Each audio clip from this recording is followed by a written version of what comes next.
Soria City est une métropole qui ne dort jamais. Les avenues sont illuminées par des néons bleutés, les vitrines des magasins de luxe brillent jusque tard dans la nuit et les immeubles en verre reflètent le trafic constant des voitures autonomes. Dans cette ville moderne où tout va vite, les apparences jouent un rôle essentiel. Les gens jugent dès le premier regard et la plupart tentent d'afficher une image parfaite, même si leur vie ne l'est pas. C'est dans cet environnement que tout le monde remarqua l'apparition d'une femme mystérieuse, Madame Halima. Elle dénotait totalement avec le style urbain de la ville. Toujours vêtue de longues robes élégantes, fluides, souvent blanches ou beiges, accompagnée d'un foulard parfaitement noué, elle marchait avec une lenteur presque cérémoniale. On aurait dit une figure sortie d'un autre monde ou d'une époque plus calme et plus pure. Chaque matin, elle descendait de son immeuble en verre du quartier résidentiel de Palm Street, saluait les passants d'un sourire discret et traversait la ville avec une élégance calculée. Les gens se retournaient sur son passage. Dans un endroit où les femmes portaient des robes tendance, des jeans taille haute, des crop tops, des blazers colorés, elle incarnait une pureté intemporelle. Rapidement, les habitants commencèrent à dire « Cette femme, elle est exceptionnelle. On dirait une sainte. Elle inspire le respect rien qu'en marchant. » Les plus âgés admiraient sa pudeur, les plus jeunes la trouvaient mystérieuse. Les influenceurs lui demandaient même parfois des photos pour leur page, et elle acceptait avec un sourire humble, renforçant encore son aura parfaite. Personne n'imaginait alors qu'elle cachait quelque chose d'incroyable, quelque chose de sombre. Dans Soria City, l'apparence est une arme. Et Halima savait déjà comment s'en servir. Avec le temps, l'aura de Madame Halima devint presque incontournable dans Soria City. Dans cette ville où l'apparence définit souvent la valeur d'une personne, elle semblait être l'exception rare qui prouvait que la simplicité et la pudeur pouvaient encore briller au milieu des gratte-ciels et des modes extravagantes. Chaque jour, elle entretenait soigneusement son image. Dans son appartement minimaliste au 20e étage, décoré de plantes suspendues et de grandes fenêtres donnant sur les lumières de la ville, elle enregistrait des vidéos pour ses réseaux sociaux. Avec un ton doux et une posture presque théâtrale, elle partageait des messages de vertu, de pureté et de respect des valeurs. Elle disait souvent « La dignité d'une femme se reflète dans sa tenue. Dans un monde corrompu, protégeons notre âme. Chaque femme doit être un modèle de retenue. » Ses followers applaudissaient. Les commentaires disaient « Tu es une inspiration. Merci pour tes conseils sages. Tu es la dernière femme noble de cette génération. » Dans les rues, dans les centres commerciaux, dans les cafés modernes, on la reconnaissait. Certains baissaient la tête par respect, d'autres la prenaient discrètement en photo. Elle semblait flotter au-dessus de la ville, inattaquable, intouchable. Elle donnait des conseils aux jeunes filles dans les transports, reprenant celles qui portaient des crop tops, des pantalons serrés ou des jupes au-dessus du genou. « Ma fille, couvre-toi, tu vaux mieux que ça », leur disait-elle d'un ton faussement bienveillant.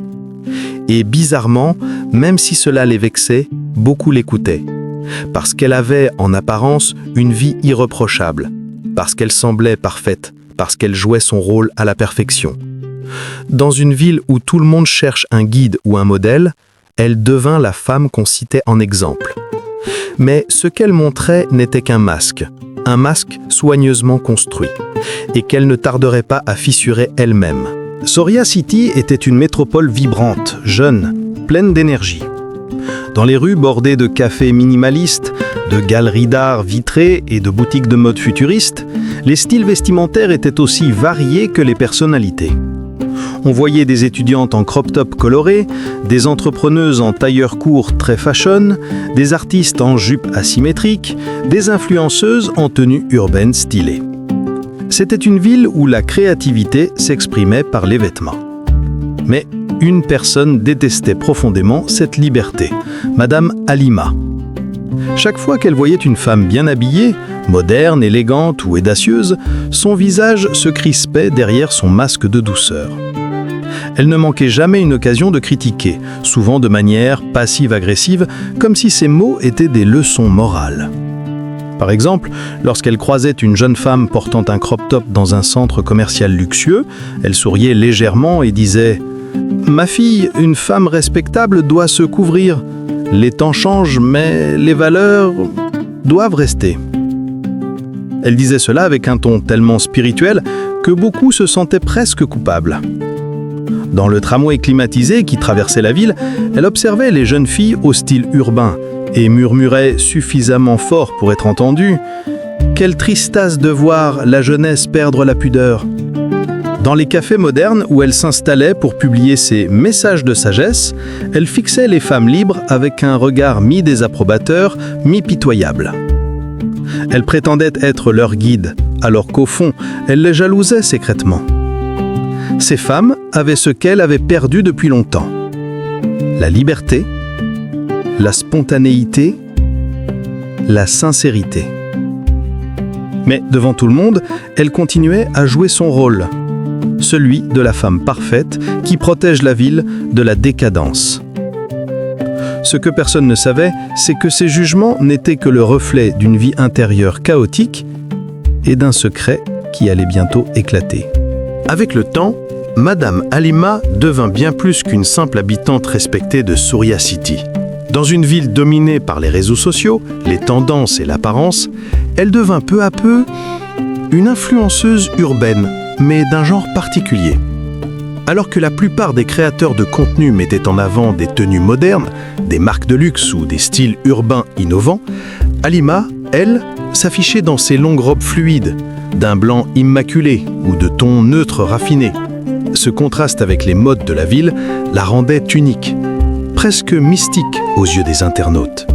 Tous les matins, dans son vaste salon minimaliste situé au 20e étage d'une tour panoramique, baignée par la lumière dorée de l'aube, elle enregistrait des vidéos inspirantes sur un ton parfaitement maîtrisé. Elle parlait de pureté, de valeurs fondamentales, de femmes vertueuses, tout en se mettant subtilement en scène. La main posée sur une tasse de thé, un livre sacré à côté d'elle et un voile tombant délicatement sur son épaule. Ces vidéos faisaient des milliers de vues. Les gens la partageaient en disant « Elle est un exemple dans cette ville perdue. Enfin une femme qui défend la dignité. Regardez comme elle est propre, polie, pudique, un modèle. » Elle gagnait des collaborations, des invitations à des conférences et même des avantages financiers. Plus elle renforçait son image, plus on l'élevait comme un symbole de moralité. Mais ce que personne ne voyait, c'est qu'elle avait construit cette image comme une armure. Une armure pour protéger ses mensonges, une armure pour cacher ses actes nocturnes, sa vraie personnalité, ses manipulations. Et surtout, une armure pour juger sans être jugé. Car dans une ville où tout le monde joue un rôle, personne ne se doutait encore qu'Halima était la meilleure actrice de tous. Malgré son apparence parfaite, quelque chose chez Madame Halima commençait à susciter la curiosité. Les habitants de Surya City, pourtant habitués à ne jamais poser trop de questions, commencèrent à remarquer des détails étranges dans son comportement. Des détails qui ne collaient pas avec l'image immaculée qu'elle affichait chaque jour. Tout commença dans son immeuble de luxe, la Tour Émeraude, un gratte-ciel moderne de 35 étages aux ascenseurs transparents.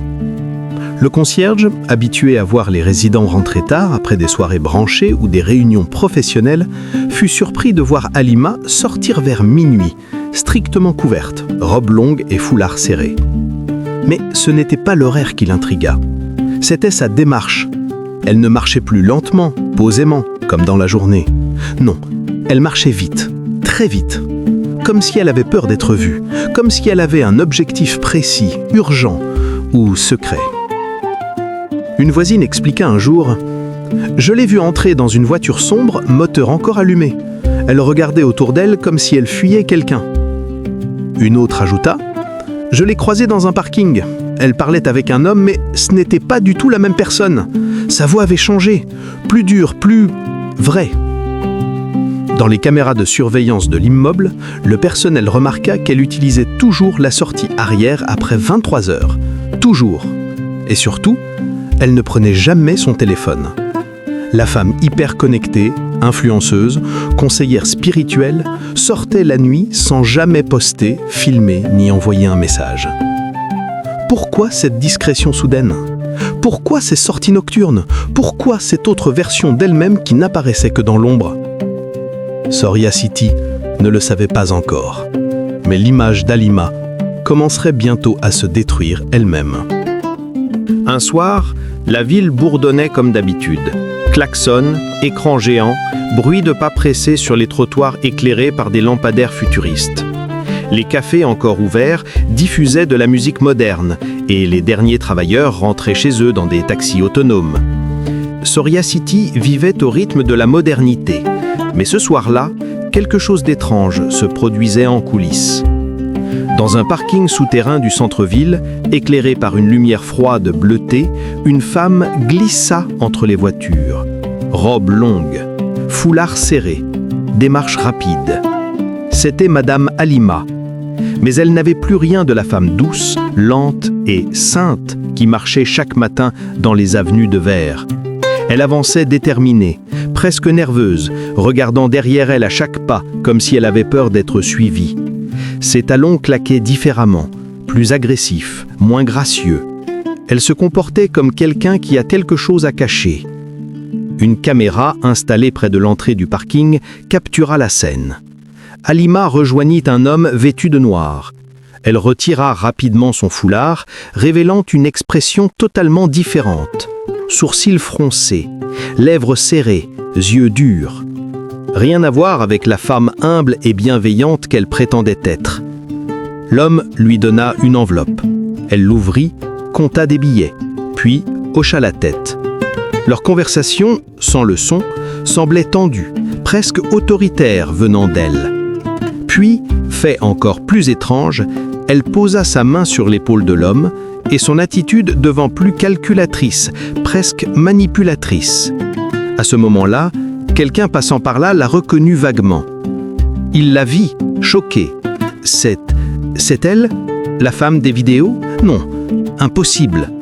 Et avant qu'il puisse faire une photo, elle remit son foulard, reprit son masque de douceur et disparut dans l'ascenseur du parking. Cette nuit-là, Soria City comprit que quelque chose clochait et que sous la longue robe se cachait une vérité dangereuse. Plus les jours passaient, plus les habitants de Soria City remarquaient que deux versions totalement opposées d'Halima semblaient exister. La journée, elle était l'image même de la bonté. Longue robe immaculée, foulard parfaitement ajusté, sourire doux, voix calme et conseils moraux distribués partout. Elle parlait d'honnêteté, de respect, de valeurs traditionnelles dans une ville ultra-moderne. Mais la nuit, elle devenait quelqu'un d'autre. Le personnel de l'immeuble où elle habitait finit par le remarquer. Les gardiens de nuit racontaient entre eux « Elle rentre à 2h du matin, toujours par la porte du parking. Et elle regarde partout comme si elle était suivie. Tu as remarqué? Elle ne porte pas la même énergie, comme si son masque tombait. » Les voisins aussi commençaient à se poser des questions. Une femme du 19e étage expliqua qu'elle avait entendu Halima hausser la voix au téléphone, agressive, insultante même, alors qu'en public, elle parlait toujours comme une sainte. Un autre habitant affirma l'avoir vue sortir en robe longue, mais revenir avec une veste moderne très coûteuse qu'elle n'avait jamais montrée en public. Et puis, il y eut la rumeur du parking souterrain. Quelqu'un avait filmé une courte vidéo, floue mais troublante, d'Halima discuter avec un homme et recevant de l'argent. Rien de clair, mais suffisamment étrange pour faire douter les admirateurs les plus fidèles. Pendant ce temps, le jour, elle continuait de critiquer les jeunes femmes qui portaient des vêtements modernes, insinuant qu'elles étaient perdues, sans valeur, trop influencées par la ville. Ironie du sort. Les mêmes femmes qu'elle insultait sortaient d'un travail honnête, d'une université, d'un projet entrepreneurial, pendant qu'elle, derrière son masque blanc de vertu, faisait des choses bien moins honorables. La double vie d'Halima n'était plus seulement une intuition. C'était un mystère prêt à éclater. Pendant qu'Halima construisait sa réputation de femme parfaite en critiquant les autres, un contraste frappant apparaissait dans la vie quotidienne de Soria City. Les jeunes femmes qu'elle pointait du doigt, celles qui portaient des jupes modernes, des crop-tops élégants, des pantalons stylés, étaient en réalité des femmes travailleuses, ambitieuses et profondément honnêtes. Prenons Yara, par exemple. Styliste en devenir, toujours vêtue de vêtements colorés et modernes, elle travaillait jour et nuit pour lancer sa propre marque de mode urbaine. Elle aidait financièrement sa mère malade et faisait du bénévolat le week-end. Pourtant, chaque fois qu'Halima la croisait, elle lui lançait un regard accusateur. « Voilà ce que devient la jeunesse, aucune pudeur », murmurait-elle. Il y avait aussi Nadia, étudiante en ingénierie. Elle ne portait que des vêtements à la mode parce qu'elle aimait ça, parce qu'elle se sentait libre. Alors qu'elle étudiait durement pour obtenir un master, Halima disait d'elle « Les filles d'aujourd'hui se perdent dans la modernité ». Et bien sûr Amina, une jeune femme indépendante qui gérait un café moderne dans le quartier artistique. Toujours chic, toujours bien maquillée, toujours souriante. Halima la critiquait régulièrement, l'accusant de vouloir attirer l'attention. Mais la vérité était tout autre. Pendant que ces femmes travaillaient, étudiaient, aidaient leurs familles et construisaient leur avenir dans cette ville ultra-moderne, Halima, elle, passait ses nuits dans des affaires douteuses, mentait, manipulait, profitait. Plus les semaines passaient, plus les habitants observaient un détail dérangeant. Les femmes modernes, celles qu'Halima jugeait, avaient une vie cohérente, transparente, propre. Halima, elle, semblait cacher quelque chose derrière chaque sourire. Et sans le vouloir, la ville commença doucement à remettre en question cette sainteté trop parfaite pour être honnête. Soria City réalisait peu à peu « Ce ne sont jamais les vêtements qui définissent la valeur d'une femme, mais ses actes ».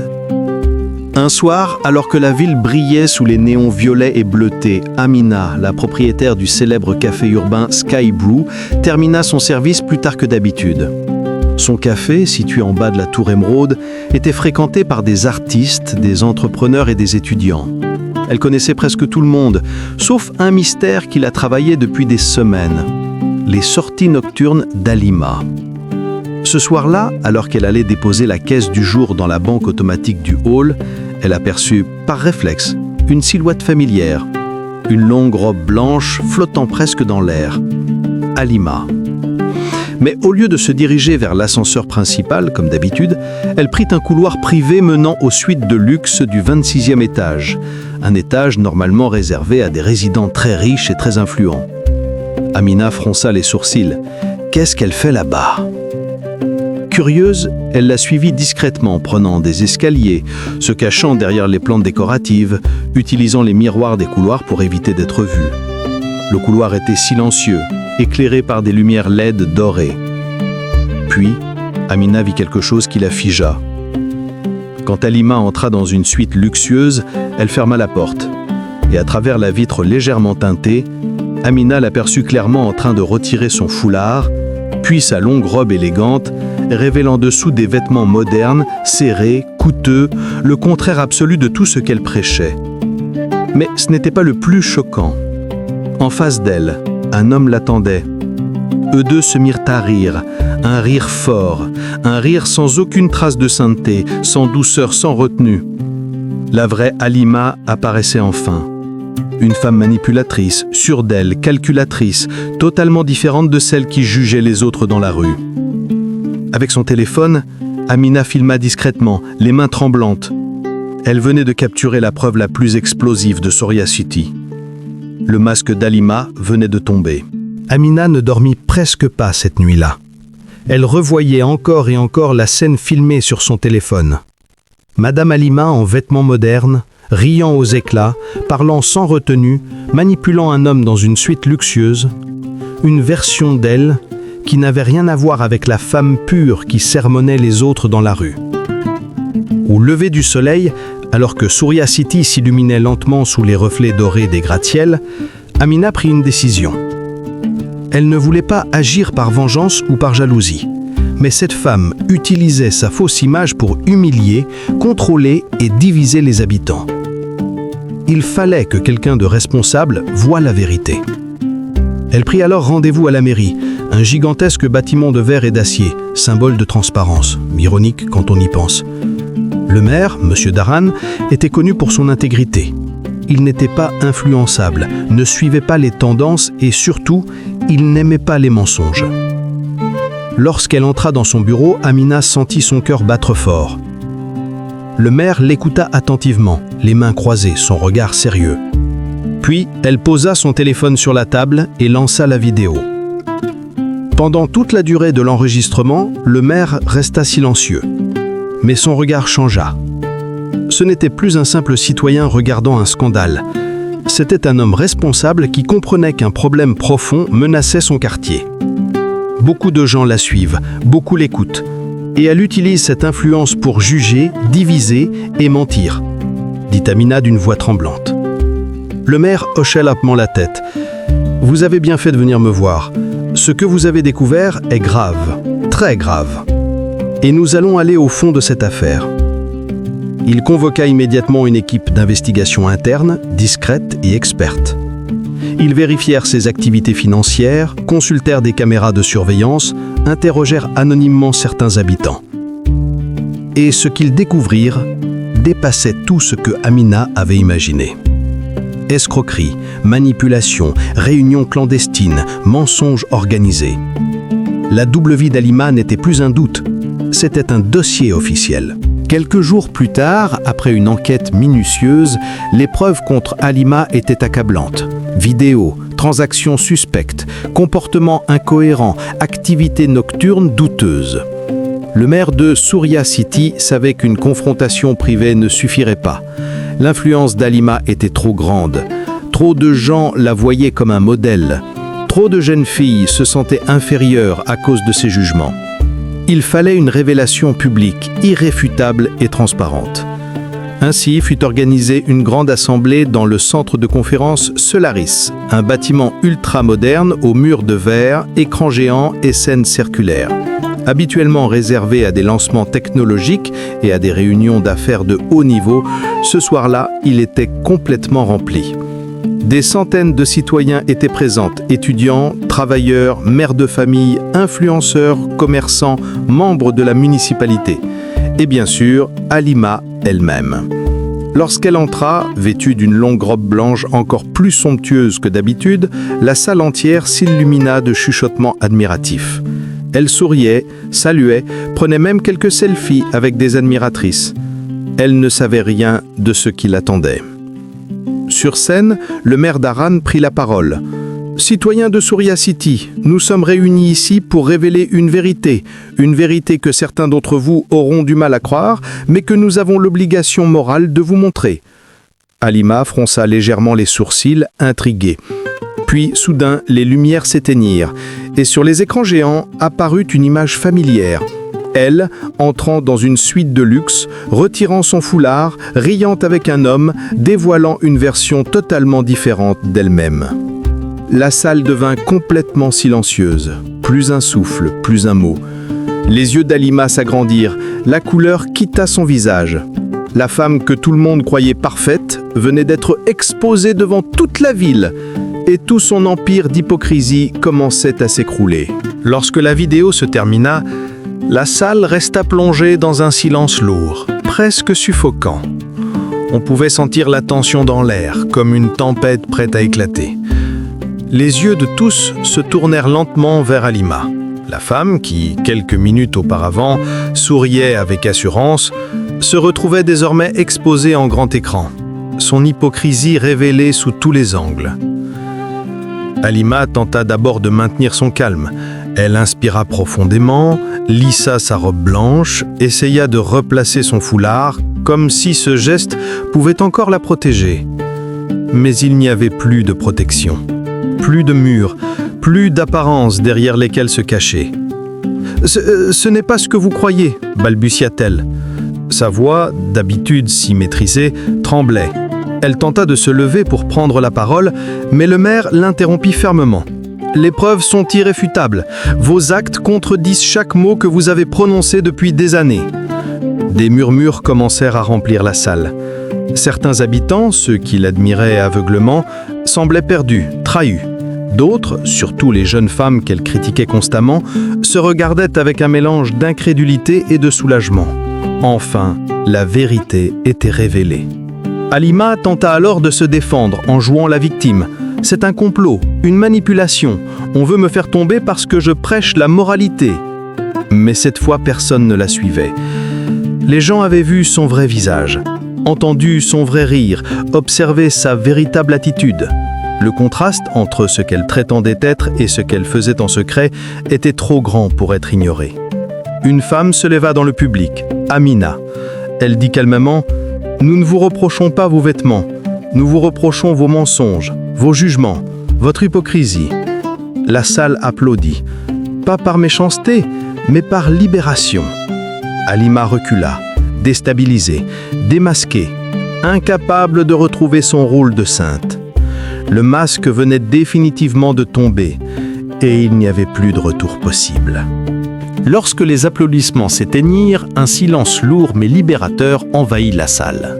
Pour la première fois depuis longtemps, l'aura d'Halima n'impressionnait plus personne. Ses longs vêtements élégants, autrefois symbole de sainteté, ne provoquaient plus que de la méfiance.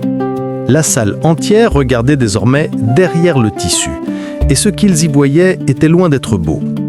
Au premier rang, Yara, la jeune styliste que Halima avait humiliée à de nombreuses reprises pour ses vêtements trop modernes, se leva lentement.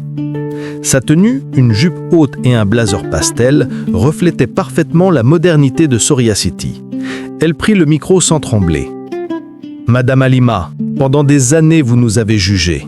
Vous nous avez insultés. Vous nous avez traités de femmes sans valeur juste parce que nous aimons la mode. » Des murmures d'approbation parcoururent la salle.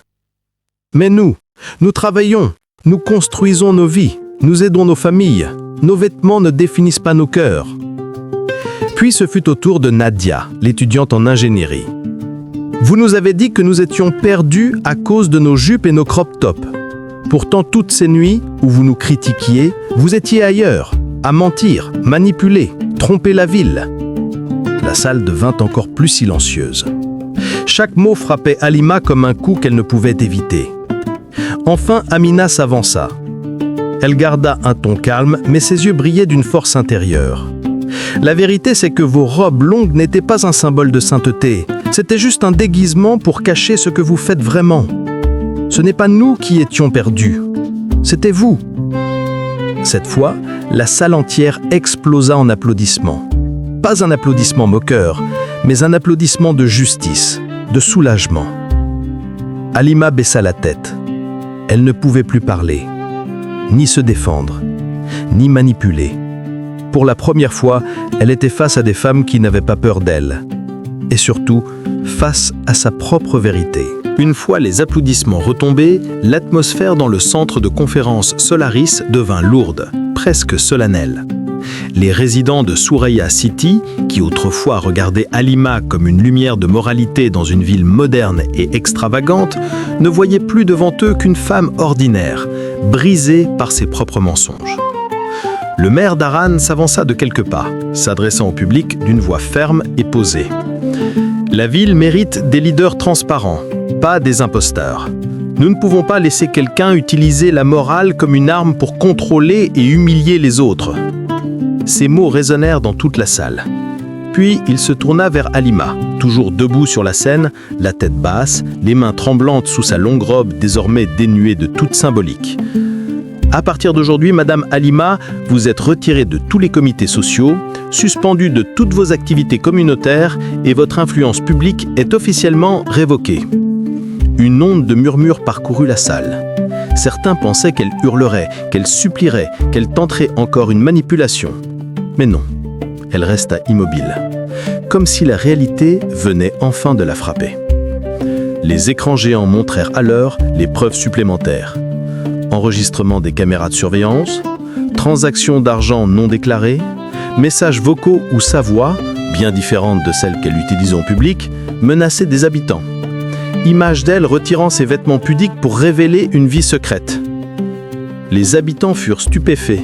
Même ceux qui l'avaient défendue jusqu'à aujourd'hui eurent honte de l'avoir suivie. Dans les rangées du public, les jeunes femmes modernes qu'elle critiquait échangèrent de regards. Elle n'avait jamais voulu sa chute. Elle voulait simplement être respectée.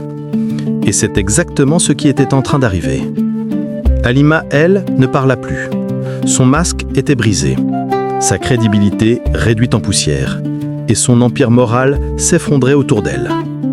Pour la première fois, elle comprit que dans une ville moderne, ce n'est pas ce que l'on porte qui définit la valeur, mais ce que l'on fait. Après la réunion publique, alors que les habitants de Surya City sortaient du centre de conférence Solaris, un silence profond régnait dans les couloirs vitrifiés du bâtiment. Ce n'était pas un silence vide, mais un silence lourd de compréhension. Comme si toute la ville avait appris quelque chose d'important ce soir-là. Dehors, les écrans géants diffusaient leur lumière colorée sur les rues élégantes. Les taxis autonomes glissaient silencieusement sur l'asphalte. Les cafés nocturnes accueillaient encore quelques clients, mais les conversations n'étaient plus les mêmes. Partout, les habitants parlaient de ce qui venait de se passer. On croyait qu'elle était parfaite. Elle nous jugeait, mais elle faisait pire en secret. Finalement, ce ne sont pas les vêtements longs qui font la valeur d'une personne. Dans cet élan d'honnêteté collective, un sentiment nouveau naquit dans les villes. Le respect ne se base plus sur l'apparence, mais sur les actions.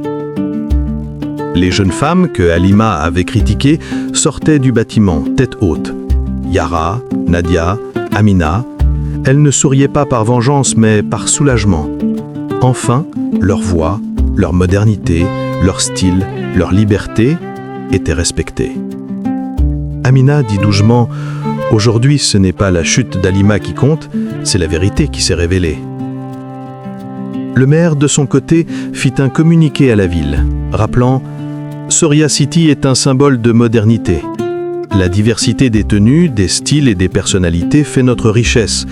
N'oublions jamais que l'élégance d'un vêtement ne prouve rien si le cœur qui le porte n'est pas sincère. » Quant à Halima, elle disparut des réseaux sociaux, cessa de sortir publiquement. Sa longue robe ne pouvait plus cacher son cœur. Son influence était éteinte, comme une lumière qui n'avait jamais vraiment brillé. Et la morale que toute la ville retint fut simple.